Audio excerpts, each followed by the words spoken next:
बॉलीवुड के दिग्गज अभिनेता धर्मेंद्र अब हमारे बीच नहीं रहे। सोमवार को 24 नवंबर यानी कि आज 89 साल की उम्र में उन्होंने मुंबई स्थित अपने घर पर अंतिम सांस ली।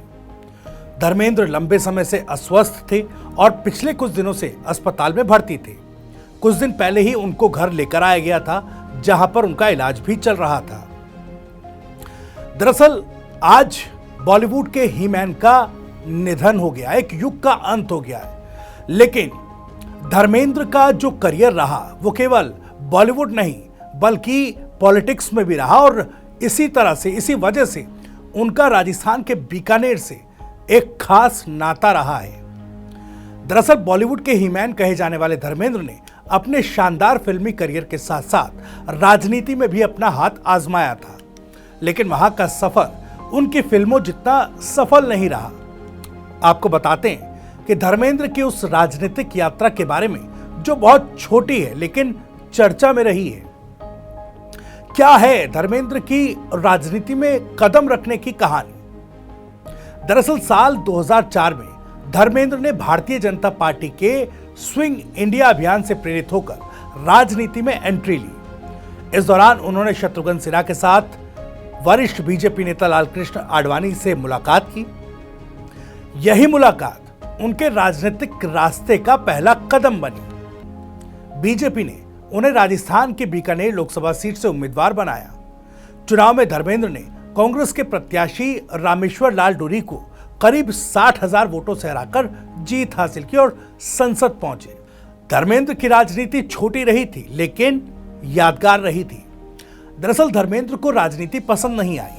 उन्होंने अपने मशहूर फिल्म शोले के एक डायलॉग का जिक्र करते हुए कहा था कि अगर उनकी बात नहीं सुनेगी तो वो संसद की छत से कूद जाएंगे। हालांकि वो बड़ी जीत के साथ सांसद बने थे, लेकिन उनका कार्यकाल उनकी अनुपस्थिति और संसद में कम उपस्थिति के कारण काफी सुर्खियों में रहा था। धर्मेंद्र की राजनीतिक यात्रा उनकी फिल्मों जितनी सफल नहीं रही। अपने 5 साल के कार्यकाल में उन्होंने बहुत कम बार संसद में हाजिरी लगाई। बीकानेर के लोगों का आरोप था कि उनके सांसद धर्मेंद्र न तो क्षेत्र में ज्यादा आते थे और न ही जनता से जुड़ाव रखते थे। वो ज्यादातर समय फिल्मों की शूटिंग या अपने फार्म हाउस में बिताते थे। हालांकि उनके समर्थक हमेशा कहते रहे कि धर्मेंद्र ने बीकानेर के लिए पर्दे के पीछे बहुत काम किया है। अब धर्मेंद्र ने आखिर राजनीति क्यों छोड़ी, इस पर सनी देओल ने भी खुलासा किया था। दरअसल 2009 में अपना कार्यकाल पूरा करने के बाद धर्मेंद्र ने दोबारा चुनाव नहीं लड़ा और सक्रिय राजनीति से संन्यास ले लिया। बाद में उनके बेटे सनी देओल ने एक इंटरव्यू में बताया था कि धर्मेंद्र को राजनीति पसंद नहीं आई थी और वो इसका अफसोस करते थे। धर्मेंद्र ने एक बार कहा भी था, मैं काम करता था, क्रेडिट कोई और ले जाता था, शायद वो जगह मेरे लिए नहीं थी। बाद में उनके बेटे सनी देओल और पत्नी हेमा मालिनी ने भी राजनीति में कदम रखा, लेकिन धर्मेंद्र ने हमेशा दूरी बनाए रखी। सनी देओल ने गुरदासपुर से एक बार चुनाव जीता और फिर राजनीति छोड़ दी। वहीं हेमा मालिनी 3 बार मथुरा से सांसद चुनी गई। तो ये वीडियो और जानकारी कैसी आपको लगी कमेंट करके हमें जरूर बताइएगा।